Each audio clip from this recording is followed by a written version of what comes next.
kalau dibilang saya fitnah, berani nggak bersumpah di atas Alkitab? Suruh cuci salib itu, suruh minum. Saya berani. Kalau saya mau memfitnah orang, saya nggak berani. Saya orang kecil.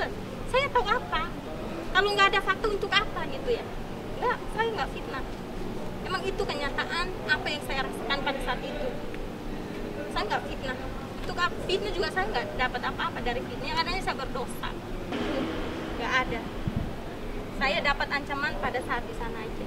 Mau dia bawakan saya ke penjara, mau saya dibawa ke hukum, muka saya udah dicolok-colok sama dia, mata saya udah dicaci maki, udah dituduh merusak rumah tangganya, udah dituduh terima duit bayaran dari sana dari sini. Dan selama 2 hari itu dia tidak boleh kemana-mana, bahkan divideokan kalau jalan ya, atau mau ke kamar mandi itu harus izin dikawal. Jadi benar-benar kemerdekaannya dirampas pada saat itu tanpa alasan atau dasar hukum yang kuat.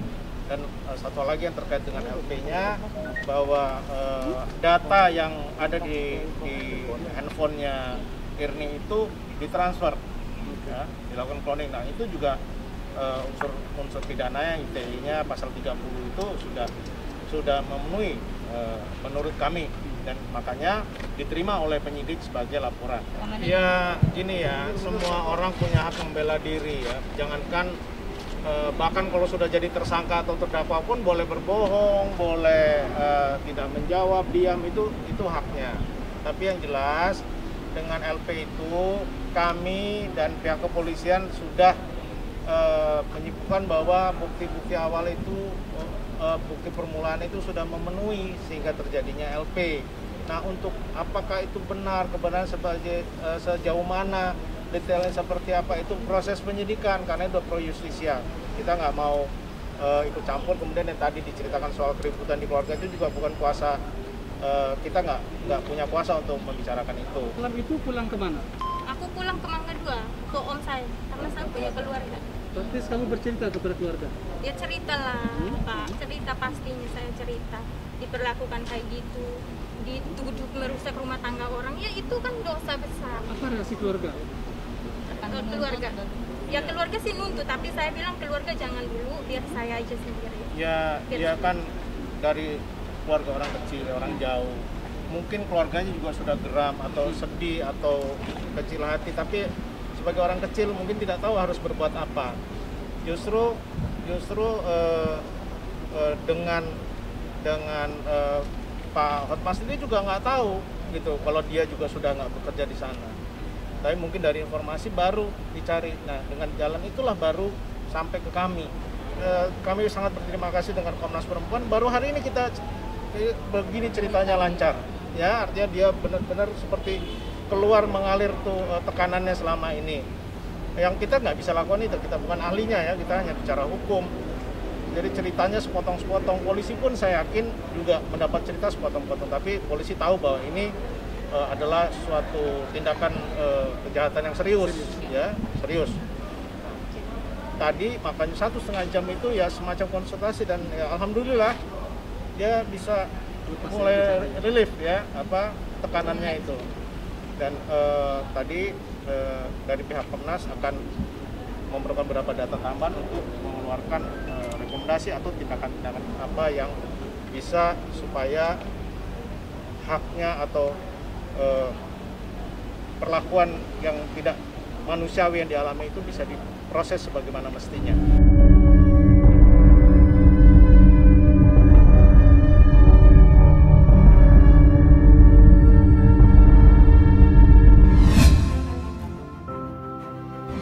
Saya udah dengar, ya, anak-anak. Ya, Bang. Itu barusan kita dengar. Iya, Pak. Apa tanggapan Ibu? Fitnah nggak benar. Nanti kita buktikan. Kalau misalnya saya melihat handphone pembantu saya itu masih normal. Apalagi kalau itu handphone pacar. Kamu pun sering lihat kan handphone pacar? Itu kan berarti ada seseorang mastermind di belakang laporan ini. Oke? Nggak pernah ada itu soal penyekapan. Ada betapa melihat nih, betapa indahnya kata-kata di medsos. Memakai kata-kata Tuhan, mami, papi, baby. Tapi istri yang baik begini dilaporin polisi seperti itu. Terlihat aja. Jadi teman-teman nanti ini kan semua urusan polisi, kalau yang ini kan udah dilaporin nih. Nanti lihat aja gitu. Karena kejadiannya pun kalau sampai kita buka akan lumayan memalukan untuk biasanya. Kita juga punya bukti-bukti soalnya. Jadi kalau itu jadi konsumsi publik lumayan memalukan. Jadi intinya katanya ada oknum, saya nggak sebut nama, yang tinggal di rumah dia, yang sering kasih info-info kejadian di rumah dia ke rumah sebelah. Siapa nama itu nanti kita lihat. Jadi nggak ada itu semua, itu cerita buatan.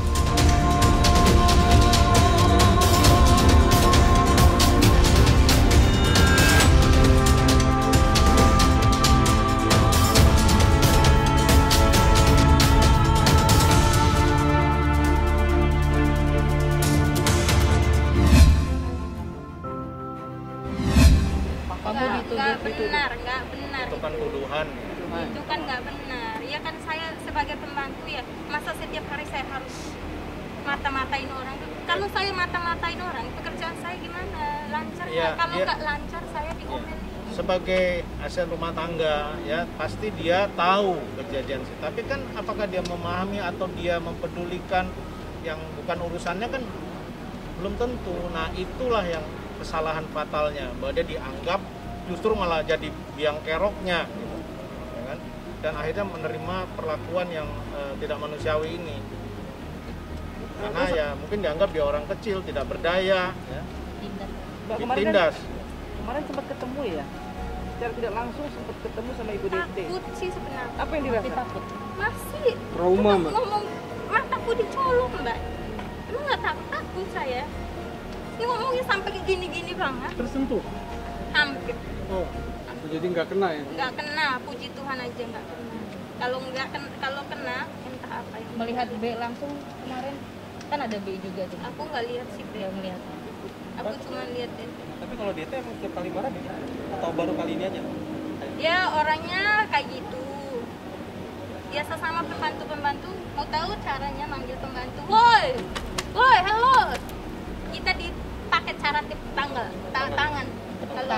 Ya, kalau manggil pembantu. Woi gitu.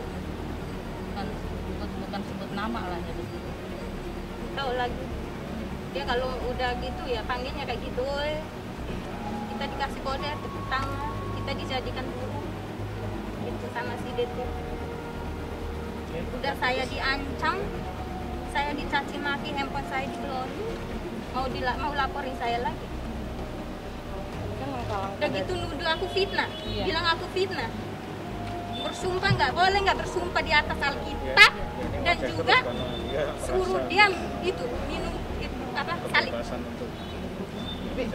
Langkah-langkah dari Komnas sendiri seperti apa mungkin? Iya, Bang. Jadi ada laporan ini, Bang. ya, jadi informasi ada beberapa yang kita perlu tambahkan karena itu tadi sebelum ini kan belum bisa bicara dengan runtut ya, kemudian ya belum leluasa. Jadi beberapa informasi yang tadi baru terungkap itu akan kita tambahkan sebagai lampiran untuk menjadi dasar tindakan selanjutnya dari Komnas. Laporan di Polda sudah proses. Laporan di Polda ya sudah LP panggilan. tapi belum ada pemeriksaan lanjutan di dalam. Saya udah lega dan ya rasanya udah agak terlindung sama orang-orang terdekat yang sementara dampingi saya. Apa saja yang diceritakan? Ancaman Apa saja yang diceritakan tadi? dari awal ya. Iya. Pada tanggal 24 Februari saya bawa omah yang saya ngurus di rumah sama untuk vaksin. Pas habis dari vaksin pulang, saya dipanggil sama Ibu DT dan saya ditanya, kamu masih berkomunikasi sama si M? Iya, saya jawab iya masih tapi jarang. Ngomong apa aja kamu? Paling nanya kabar omah gimana, sehat, rumah gimana, aman. Saya bilang gitu. Terus kata si DT, kamu jangan bohong deh sama saya, jujur deh sama saya, katanya gitu. Udah akhirnya Dia nanya, kamu pergi ke pasar sama siapa? Di mana? Saya bilang ke pasar terdekat sama supir namanya I. Dan pulangnya pakai bajai.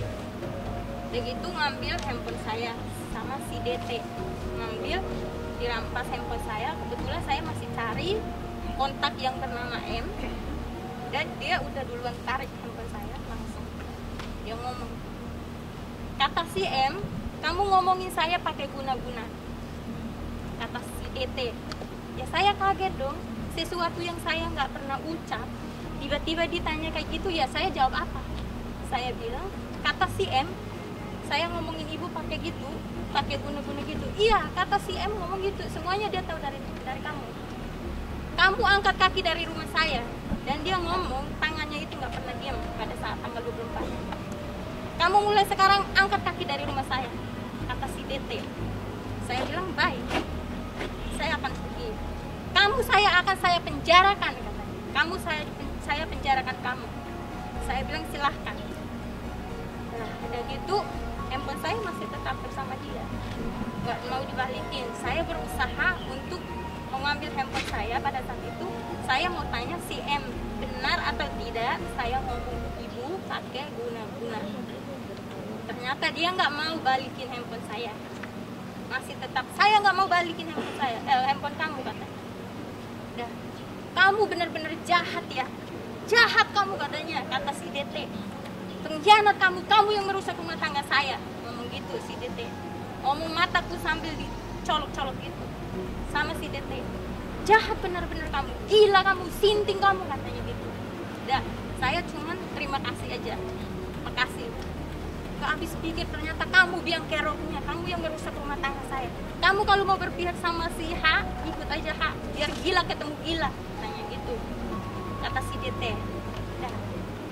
Udah 5 menit kemudian begitu dia ngomong, kamu tahu nggak, aku yang mau menceraikan bapak, bukan bapak yang mau menceraikan saya, ngomong gitu si DT.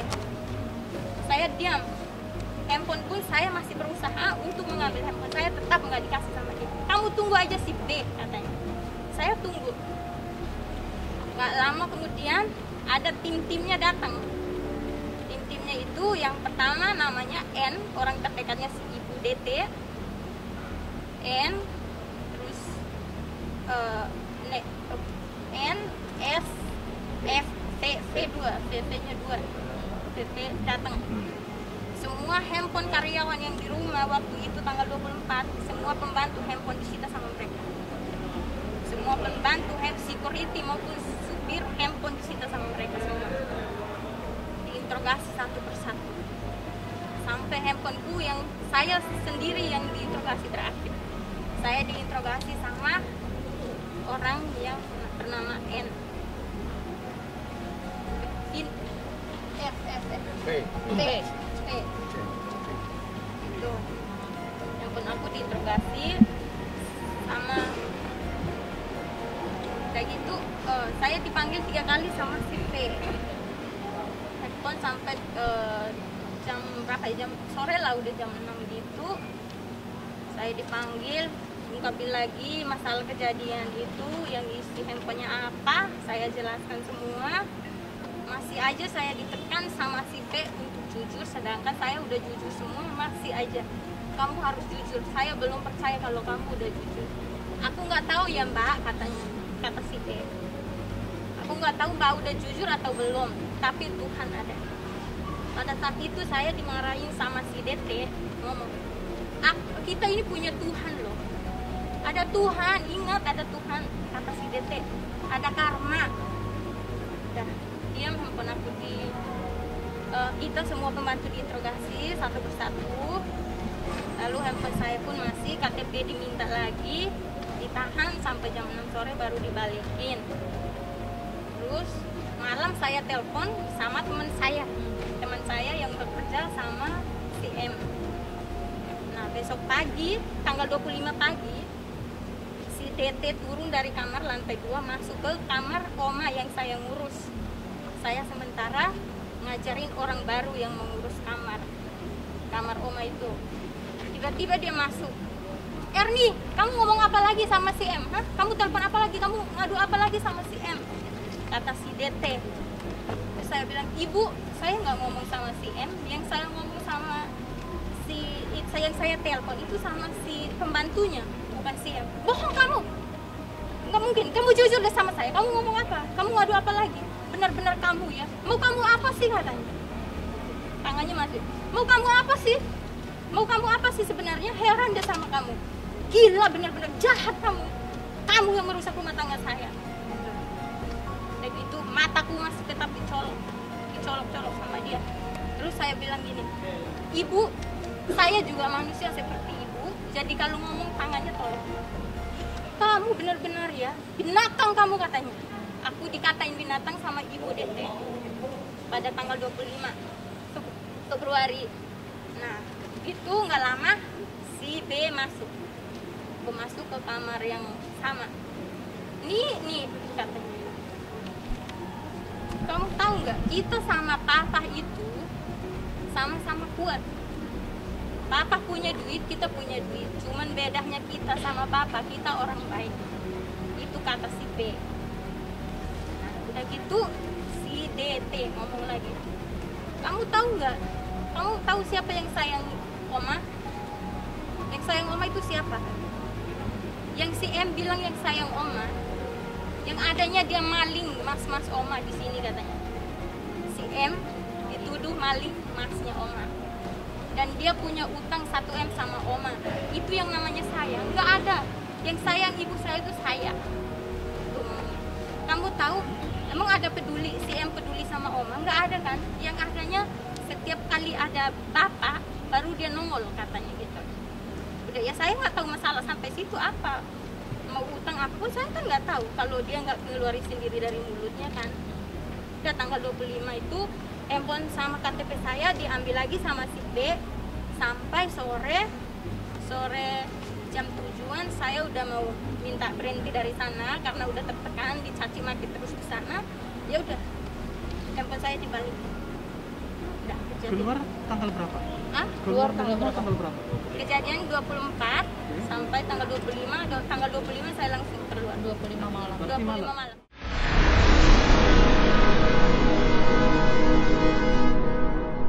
Jadi jangan lupa untuk subscribe Cumi Cumi. Ditekan ya tombol lonceng merahnya.